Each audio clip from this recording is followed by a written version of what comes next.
চরমোনাই হেফাজত জামাত আলিয়া কওমি এক প্ল্যাটফর্মে না আসে, তাহলে আগামী 50 বছরে আর এক প্ল্যাটফর্মে আসতে পারবে না। আসসালামু আলাইকুম রহমতুল্লাহি ওবারাকাতু। প্রিয় বন্ধুগণ, সাম্প্রতিক সময়ে মুফতি নোমান কাসেমি দামাত বারাকাতুহুমুল আলিয়া হুজুরের একটি পোস্ট নিয়ে খুবই আলোচনা এবং সমালোচনা চলতেছে। হুজুরের পোস্টটি এমন ছিল যে একজন আলিয়া পড়ুয়া অজ্ঞ মূর্খ কখনো কওমির লিডার বা মুরব্বী হতে পারে না।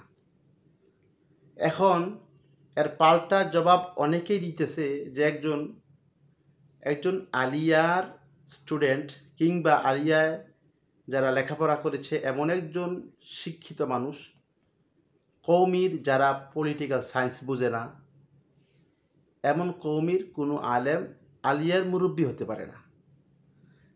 চিন্তা করেন, তাদেরও কিন্তু যুক্তি আছে। এই জন্য আমি বলি, সকল যুক্তিতে মুক্তি নাই। এই মুহূর্তে হুজুরের এই পোস্ট করা ঠিক হয় নাই। হুজুর আমাদের ঘরানার মানুষ, আন্তরিকভাবে আমরা মাফ চাই, ক্ষমা চাই। এই বিষয় নিয়ে আর আলোচনা সমালোচনা করবেন না। তবে আমি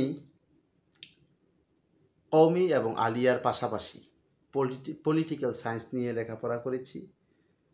তো আমি আমার ক্ষুদ্র জ্ঞানে, অল্প অভিজ্ঞতার ভিত্তিতে আমি এই কথা বলি, বর্তমান পরিস্থিতিতে যদি চরমোনাই হেফাজত জামাত আলিয়া কওমি এক প্ল্যাটফর্মে না আসে, তাহলে আগামী 50 বছরে আর এক প্ল্যাটফর্মে আসতে পারবে না, আসতে দেওয়া হবে না।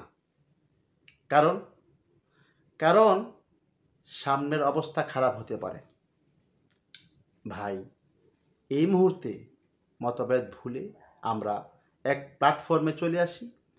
এক প্ল্যাটফর্মে আসলে দেখা যাবে, যদি প্রধানমন্ত্রী না হতে পারে, আলেমদের মধ্যে যদি প্রধানমন্ত্রী না হতে পারে, তারপরেও প্রধান বিরোধী দলে থাকতে পারবে ইনশাআল্লাহ।